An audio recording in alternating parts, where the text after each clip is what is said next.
Deuxième cours de physique en première bac. Travail, puissance d'une force ou d'un couple de forces. Activité documentaire. Pour mettre un objet en mouvement, il est nécessaire qu'un système, l'expérimentateur, moteur, etc., lui transfère de l'énergie. Ce mode de transfert d'énergie s'appelle travail.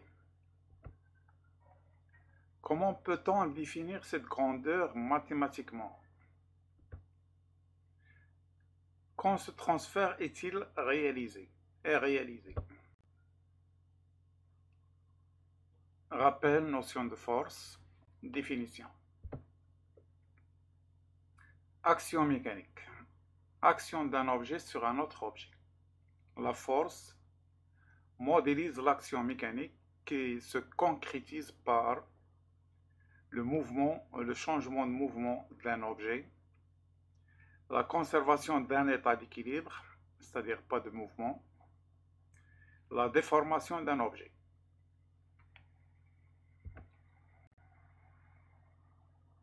Caractéristiques d'une force. Une force F a 4 caractéristiques.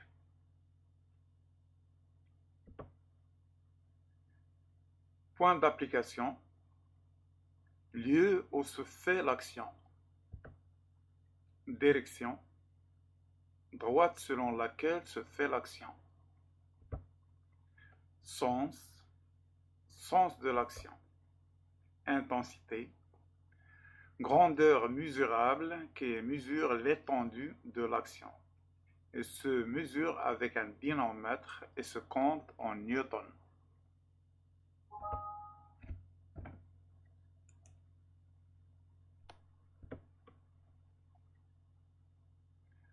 Représentation d'une force. Une force F est représentée par une flèche qui reporte les caractéristiques de la force. Point d'application, origine de la flèche. Direction, corps de la flèche. Sens, bout de la flèche. Intensité, longueur de la flèche représentée à l'aide d'une échelle. 1.4. Inventaire des forces. Faire l'inventaire des forces appliquées à un objet équivaut à trouver les actions mécaniques agissant sur cet objet. Les forces sont classées en forces de contact ou forces à distance. Pour trouver les forces de contact, il suffit de répertorier les objets en contact avec l'objet étudié. C'est-à-dire que tout objet qui touche le système ou l'objet étudié exerce une force de contact. Forces à distance sont de 3 types. Force électrique, action d'une charge électrique sur une autre charge électrique. Donc il faut 2 charges pour qu'il y ait une force électrique. Force magnétique, action d'un objet aimanté sur un autre objet aimanté ou sur du fer. Donc là aussi, il faut que les 2 objets soient aimantés. Attraction universelle, action d'une masse sur une autre masse. Donc on a étudié cette force l'an dernier. Exemple, on a une boule en fer, un aimant. La boule est suspendue par un fil. Donc l'action des fils, point d'application, on a dit que c'est le lieu où se fait l'action. Donc c'est le point de contact entre le fil et la boule. La ligne d'action, c'est la droite confondue avec le fil. On a dit que la direction, c'est la droite selon laquelle se fait l'action. Le sens, c'est vers le haut. c'est-à-dire le fil tire la boule vers le haut. Et la longueur de la flèche représente normalement l'intensité de la force, mais il faut utiliser une échelle. Action de l'aimant. Donc l'aimant a une action sur toute la boule. Donc le point d'application, c'est le centre de gravité de la boule.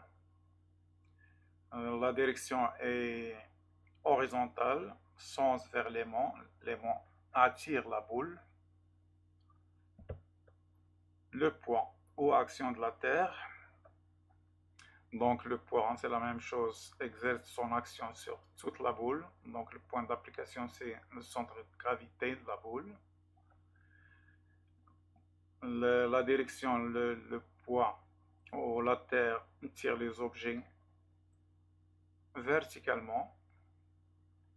Et le sens, c'est vers le centre de la Terre, vers le bas.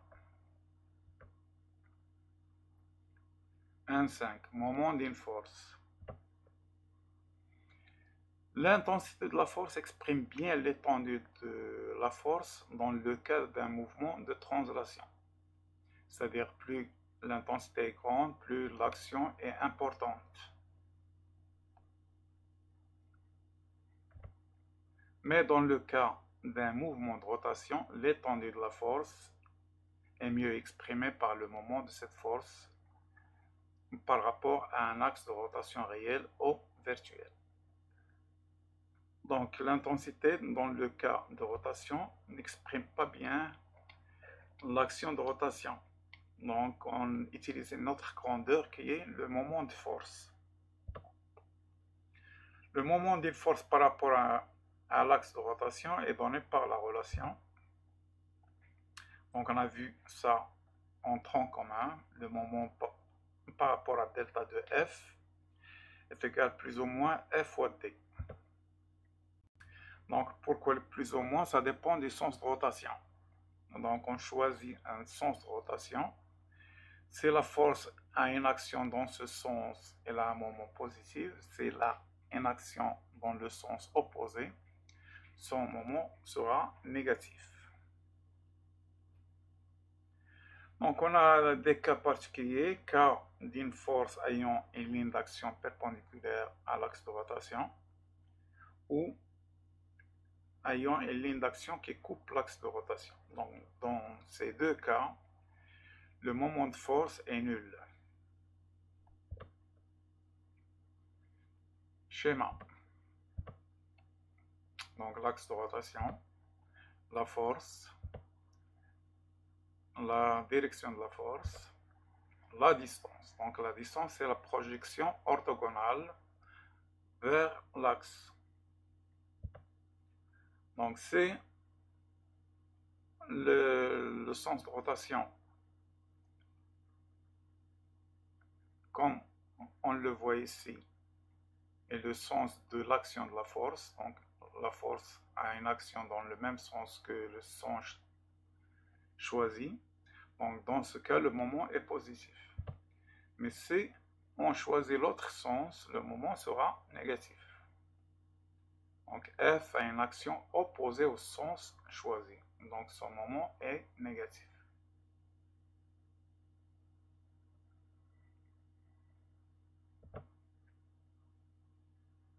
Travail d'une force. Introduction. Activité 1. On cherche à déplacer une boîte lourde en l'attirant avec une corde. Question 1. Que faut-il faire pour déplacer une voiture en arrêt? Bon, c'est plutôt une voiture. Donc,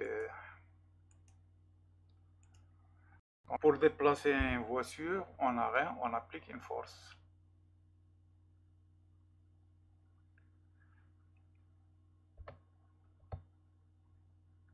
Question 2. La voiture peut-elle se déplacer toute seule?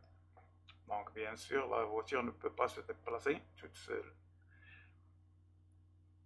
De quoi a besoin la voiture pour que son déplacement soit autonome? pour que le déplacement soit autonome, il lui faut du carburant et un moteur, bien sûr. Donc, question 4. Qui a fourni l'énergie nécessaire au déplacement lors de la première situation? Donc, pour déplacer la voiture en arrêt, il faut la pousser. Donc, c'est la personne qui pousse qui transmet l'énergie nécessaire à la voiture pour qu'il bouge. Question 5. Comment cette énergie a été communiquée à la voiture? Donc, la personne applique une force. Donc, l'énergie a été transférée par application de la force.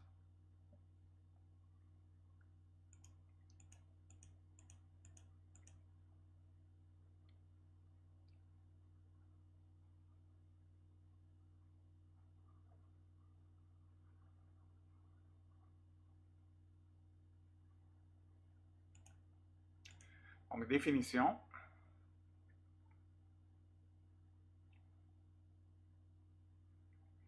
On appelle travail d'une force un mode de transfert d'énergie d'un objet vers un autre objet par application d'une force. Donc, le travail, c'est un mode de transfert d'énergie.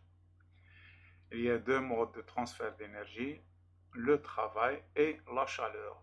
On verra plus tard l'autre mode qui est la chaleur.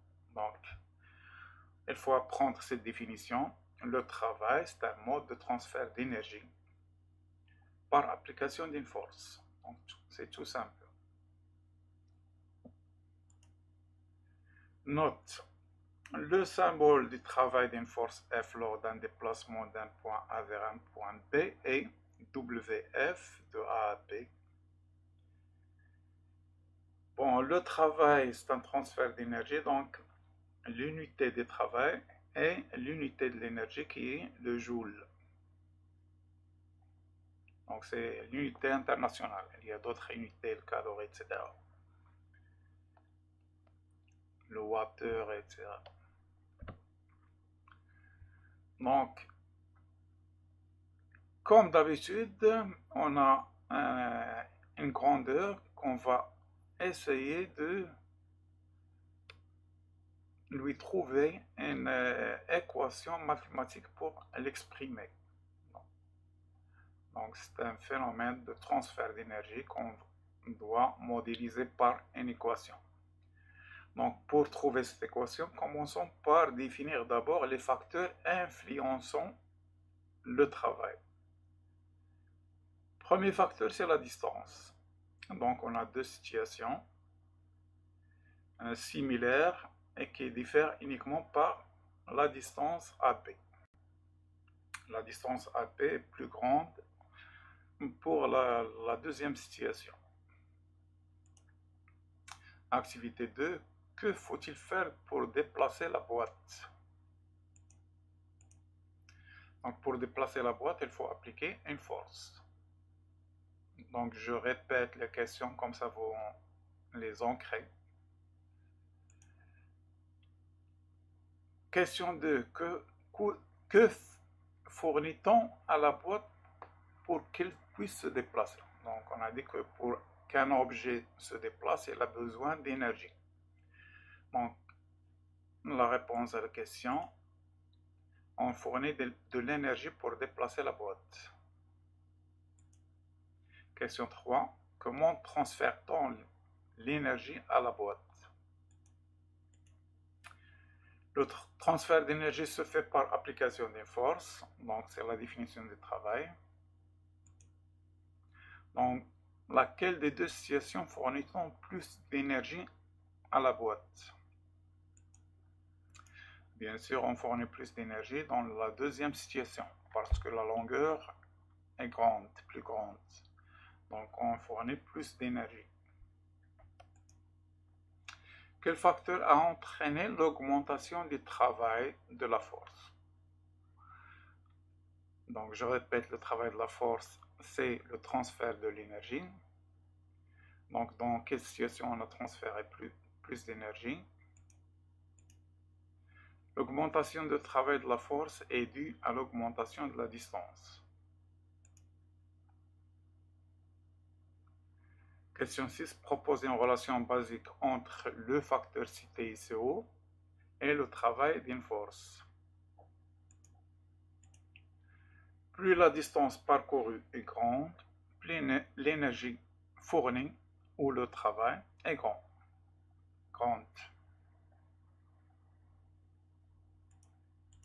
Conclusion.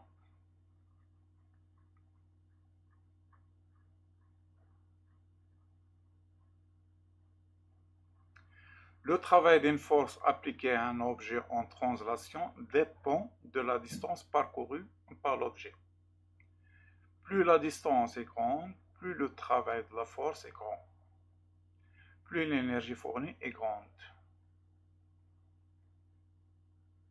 Donc, travail, transfert d'énergie, plus le travail est grand, plus l'énergie transférée est grande. Sa valeur est grande. L'angle. Donc, on a une voiture là, et 4 personnes essaient de la bouger. L'une des personnes dit « je résiste ». L'autre personne dit « je contribue comme je peux ». La troisième personne dit « c'est moi le meilleur ». La quatrième personne dit « je ne sers à rien ». Donc, on donne des numéros aux personnes et on cherche à déplacer la voiture de A vers B. Donc, on va essayer de la pousser dans ce sens. Attribuer à chaque personne la phrase qu'il a prononcée parmi les phrases précédentes. Donc, je reviens à la page. Donc, essayez d'attribuer chacune des phrases à une personne donnée. Donc, commençons par « je résiste ». Donc, ça veut dire qu'il s'oppose au mouvement. Donc, quelle personne s'oppose au mouvement? C'est bien sûr le 4. On essaie de pousser la voiture vers l'avant. Lui s'oppose à ce mouvement. Deuxième personne, je contribue comme je peux. Donc, c'est la personne 2. Donc, elle pousse, mais malheureusement, son action pousse plutôt la voiture dans ce sens, ou la pousse dans ce sens et dans ce sens en même temps. Donc, son action est moindre. C'est moi le meilleur. Donc, bien sûr, c'est le 1. Elle pousse directement la voiture dans le sens voulu. Je ne sers à rien. Donc, c'est le 3. C'est plutôt, il pousse la voiture dans ce sens.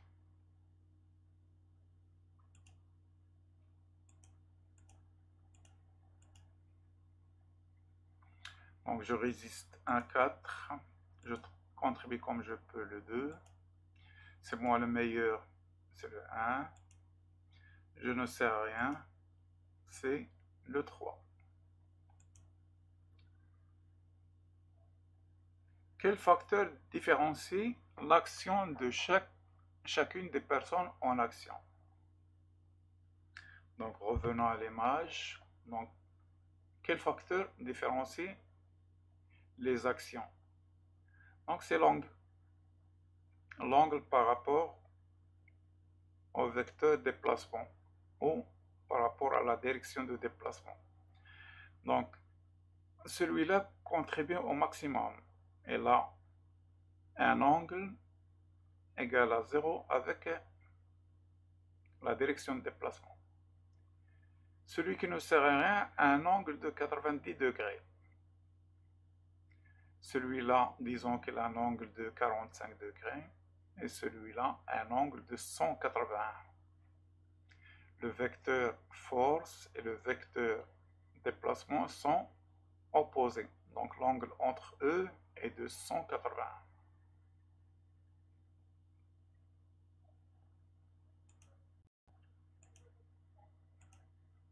Le facteur qui différencie les actions est l'angle de poussée.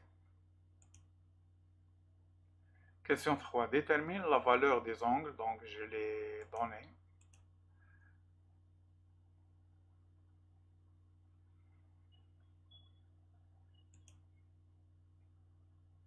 Question 4.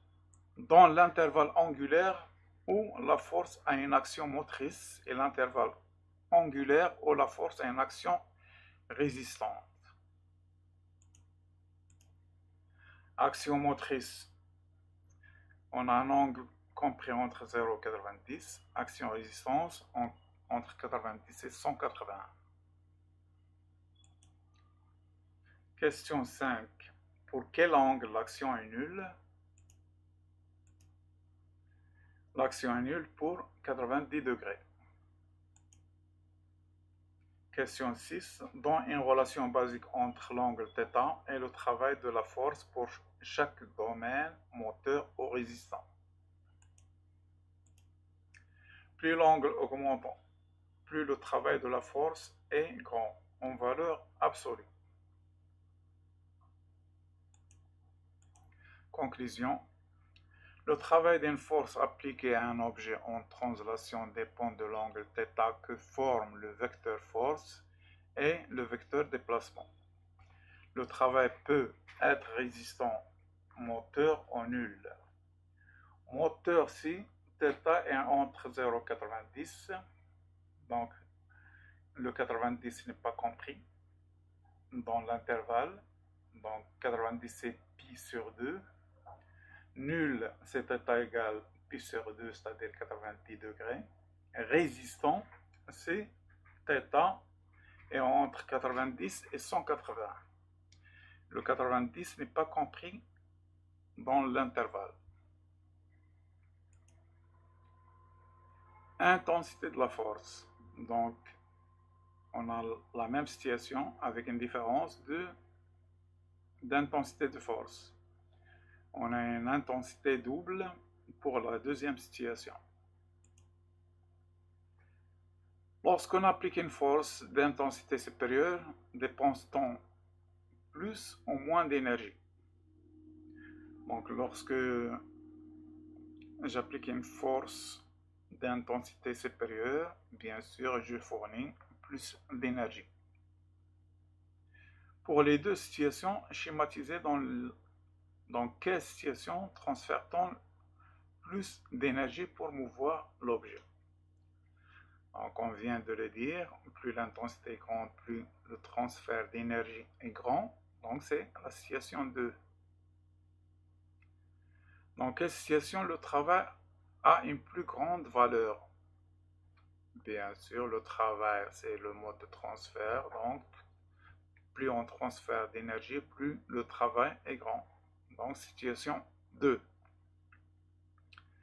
Dans une relation basique entre le travail d'une force et l'intensité de cette force.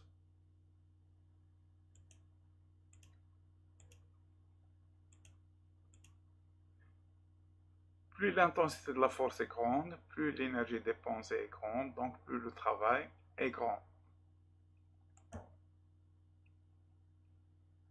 Rappelle tous les facteurs influençant le travail d'une force.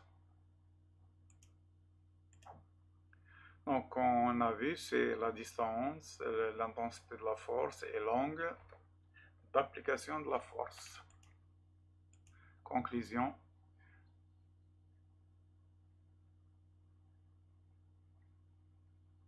Le travail d'une force appliquée à un objet en translation dépend de l'intensité de la force appliquée.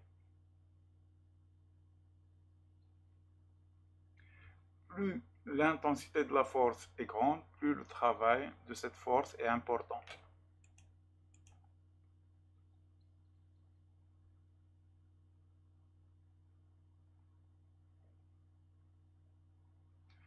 Le travail d'une force appliquée à un objet en translation est un mode de transfert d'énergie d'un objet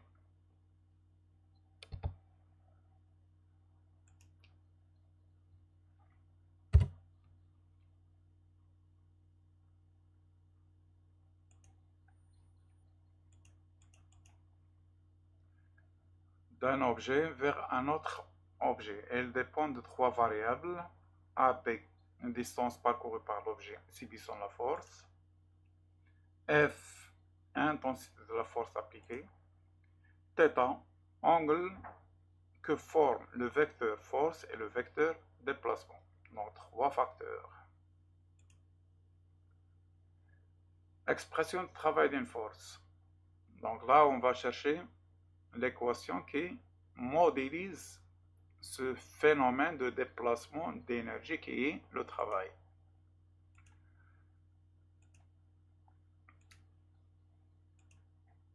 Donc, on cherche à déplacer l'objet de A vers B sur une distance AB, donc vecteur de déplacement AB, en appliquant une force F qui forme un angle θ avec le vecteur déplacement. On démontre que le travail d'une force constante appliquée à un solide en translation rectiligne a pour expression. Donc c'est le produit scalaire du vecteur force et du vecteur déplacement. Donc vous l'avez vu en cours de maths l'an dernier, le produit scalaire, pour le calculer, on a le module de F, le module de AB, fois le cosinus de l'angle entre les deux vecteurs. Donc ça, on applique cette relation aussi, on a cet angle θ. Si on ne l'a pas, on peut avoir les coordonnées des deux vecteurs, et comme ça on va appliquer la deuxième expression f de x, c'est-à-dire la composante selon l'axe OX fois ABX, plus f de y fois APY, plus f de z fois APZ. De 4. Cas d'un déplacement curviligne. Donc cette fois, le déplacement n'est pas linéaire. Donc l'expression du travail ne change pas. Ce qui change, c'est le vecteur AP. Il n'est plus vecteur de déplacement, mais le vecteur qui relie le point de départ et le point d'arrivée. Donc ce n'est pas le vecteur déplacement. Donc l'équation est la même, rien ne change, mais il faut tracer le vecteur qui relie le point de départ et le point d'arrivée. Même chose, on détermine l'angle et on calcule. Cas de plusieurs forces constantes. Si le solide subit plusieurs forces, alors le travail de l'ensemble des forces lors d'un déplacement de A à B, translation rectiligne ou curviligne, est la somme algébrique des travaux de chacune des forces appliquées au solide. Donc le travail de l'ensemble des forces est égal à la somme des forces multipliée par le vecteur AB. La somme des forces peut être représentée par un seul vecteur qu'on appelle vecteur force équivalente, donc ça nous donne F équivalente fois AP. Remarque, si le mouvement des solides est rectiligne uniforme, alors la somme des travaux des forces appliquées au solide est nulle. Donc on a vu ça l'an dernier, car on a étudié le principe d'inertie qui dit que si VG, le vecteur VG est constant, c'est-à-dire on a un mouvement rectiligne uniforme, alors la somme des forces est nulle. Donc puisque la somme des forces est nulle, le travail sera nul. Cas d'un solide en rotation.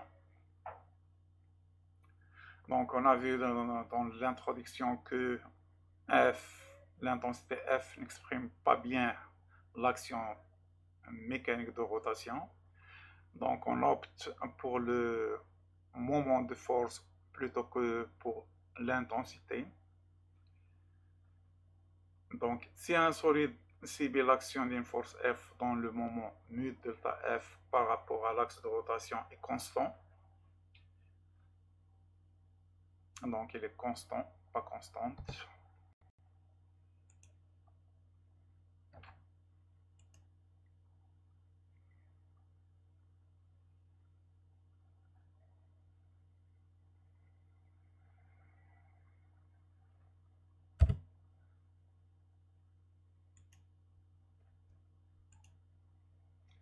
Donc il est constant. Alors le travail de la force nécessaire pour faire tourner le solide d'un angle delta θ est exprimé par la relation. Donc on a à peu près la même chose. Le déplacement, c'est un déplacement angulaire. Et au lieu de l'intensité de la force, on a le moment de force. Donc c'est à peu près la même chose. Pour un couple de force, on a la même expression. Donc, sauf que pour le couple, le moment de force ne dépend pas de l'axe de rotation. Et dans l'expression des moments, on a dit que c'est F fois D. D, c'est la distance entre les lignes d'action des deux forces.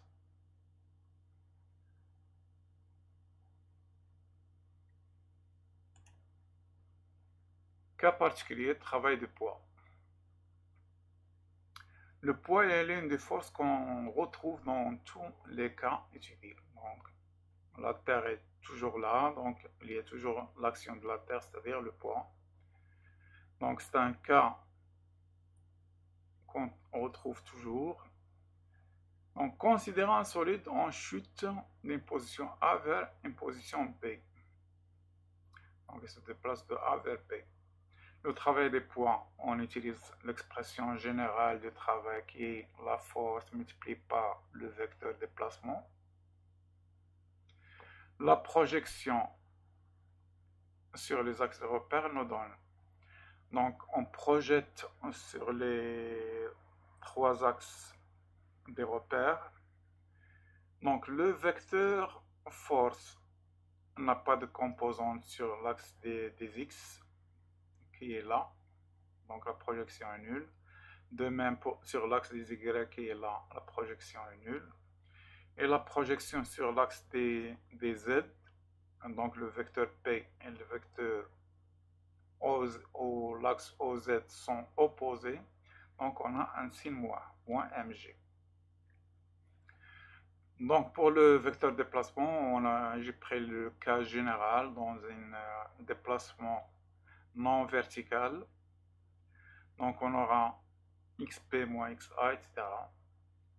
Donc le produit scalaire, donc cette écriture verticale des coordonnées des vecteurs nous simplifie l'opération.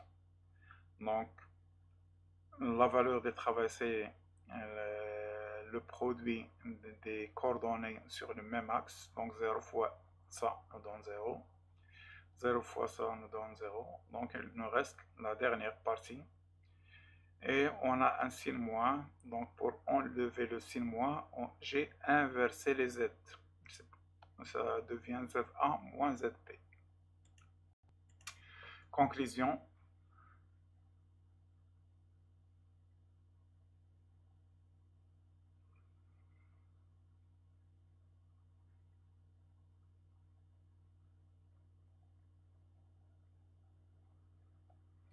Le travail des poids d'un solide ne dépend que de la position initiale et des centres d'énergie des solides et la position finale de ce centre d'énergie.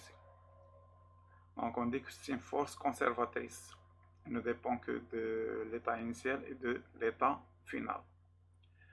Donc les expressions de travail sont ou bien l'expression générale qui est P fois le vecteur GAGB, ou bien celle qu'on vient de démontrer, le travail de P est égal à mg fois la latitude initiale moins latitude finale, ZA moins ZP, ou bien on a une autre expression qui est mgh, avec h la hauteur entre la position initiale et la position finale. On la prend en valeur absolue. Donc Ça dépend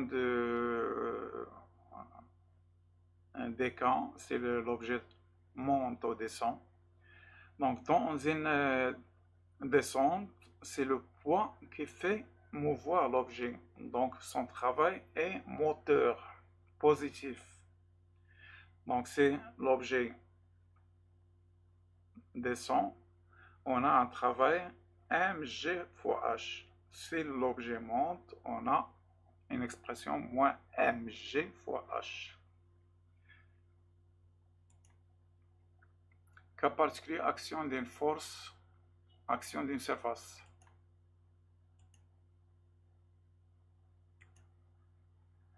Donc toujours la boîte qu'on cherche à déplacer par une force F. Donc il y a l'action de la surface en plus du poids.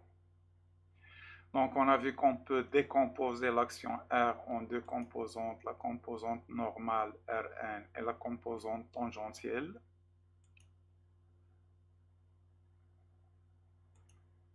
Donc si on applique l'expression pour le travail de plusieurs forces, donc on a une première force qui est Rn fois AP plus F fois AP.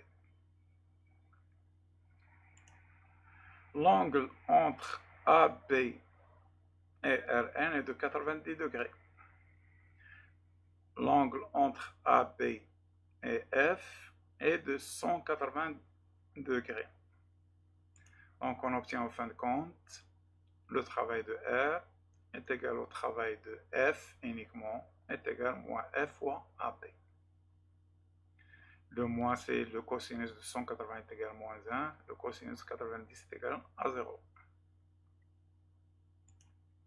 Conclusion.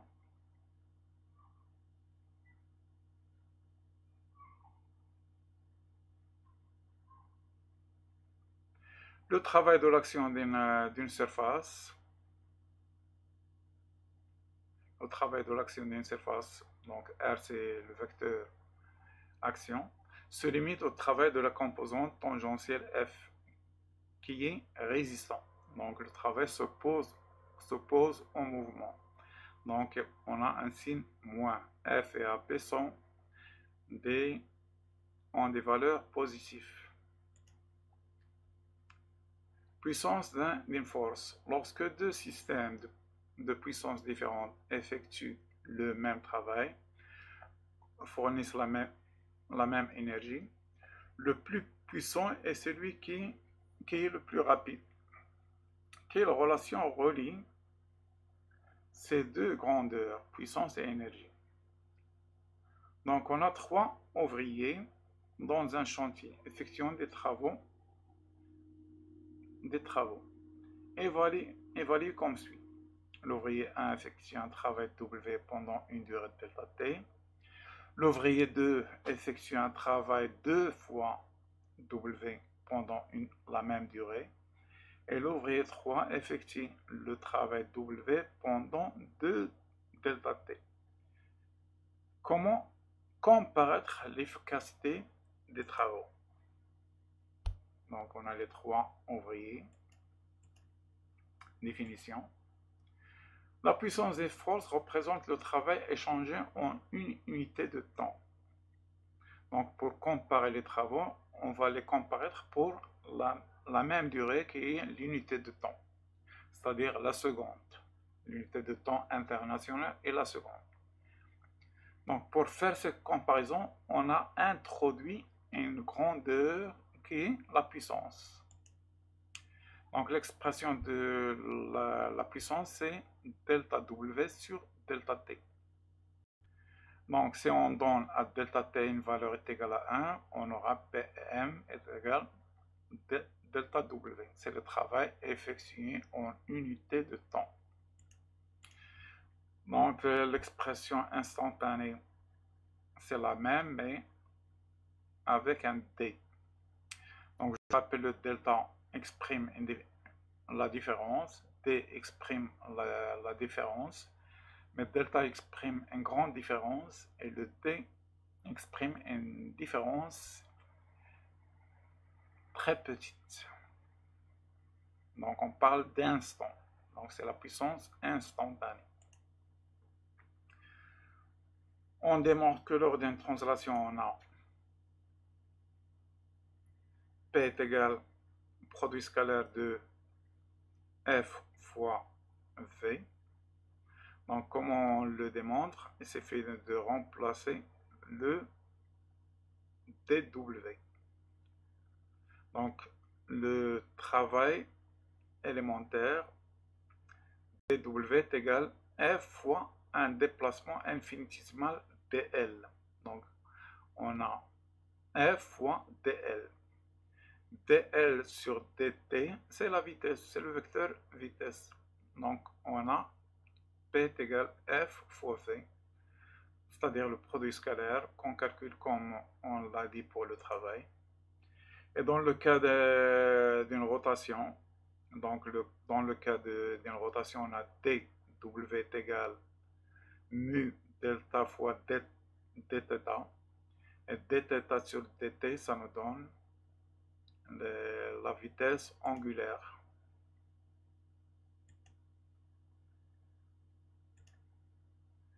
La puissance se compte en watts, et le watt c'est le joule multiplié par seconde moins 1. Fin de cours.